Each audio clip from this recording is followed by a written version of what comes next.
This photo, 1948. Jane Wyman, radiant yet alone, clutching her Oscar. Notice who's missing. Her husband, Ronald Reagan. He's not by her side. She's celebrating the biggest night of her career, solo. Now look back to 1940, their wedding day. She's beaming, full of promise. 8 years later, they're strangers. What went wrong? Politics tore them apart, but not in the way you might think. Jane Wyman was born Sarah Jane Mayfield in 1917, Missouri. She arrived in Hollywood in 1932, chasing the dream. Started small, as a chorus girl, then background roles, one after another. Nothing came easy. It took her 15 relentless years to finally break through. Then came Johnny Belinda in 1948.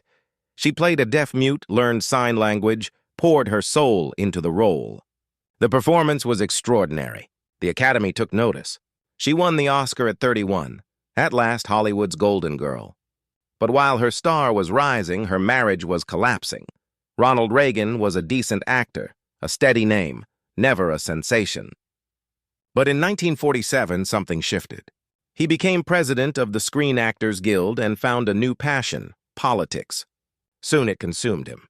He testified before HUAC, chased communists, turned every conversation into a political debate. Morning, night, even in bed, he couldn't stop. Jane pleaded for balance, for peace, for him to just be her husband again. But he was gone, lost in his cause. But politics wasn't the only thing that broke them. There was tragedy, one that never left her. They had a daughter, Maureen, in 1941. Then in 1945, Jane got pregnant again. A baby girl born 4 months early. She lived for only 1 day. That grief shattered Jane. She needed comfort, closeness, someone to mourn with. But Reagan couldn't face it. He buried himself in work, in speeches, in everything except the pain they shared. She faced it alone. There's a photo from 1947 that says everything. They're at a public event, sitting side by side but miles apart. No eye contact, no warmth. He's talking politics with someone nearby. She's staring blankly ahead. You can almost feel the end coming. In June 1948, she filed for divorce, 3 months before that Oscar night. The official reason? Mental cruelty. The papers softened it, called it amicable. But it wasn't. It was survival. By July 1949, it was over.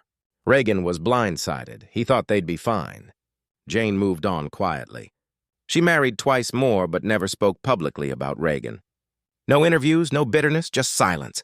He, of course, took his political dreams further, governor, then president. And she? She watched from a distance, never commented, never congratulated. The silence was louder than any words. When Reagan entered the White House in 1981, reporters begged for her thoughts. She refused every time, no statements, no photos. The resentment lingered, untouched by time. Their daughter Maureen tried to bring them back together, but it didn't work. Some wounds run too deep. Jane carried that ache through the rest of her life. When Reagan died in 2004, Jane was 87. She didn't attend the funeral, didn't issue a comment, not a word. The silence was her statement. He'd chosen ambition over her love, politics over their grief, power over their marriage. Forgiveness never came. Now look at those 2 photos again. 1940, the radiant bride full of dreams. 1948, the Oscar winner, alone on stage. She won the world's applause but lost the one person she needed most. He reached the White House. She found only quiet. 2 destinies split by devotion to different callings. Both paid the price. The president's first wife. The forgotten story. The one history rarely tells.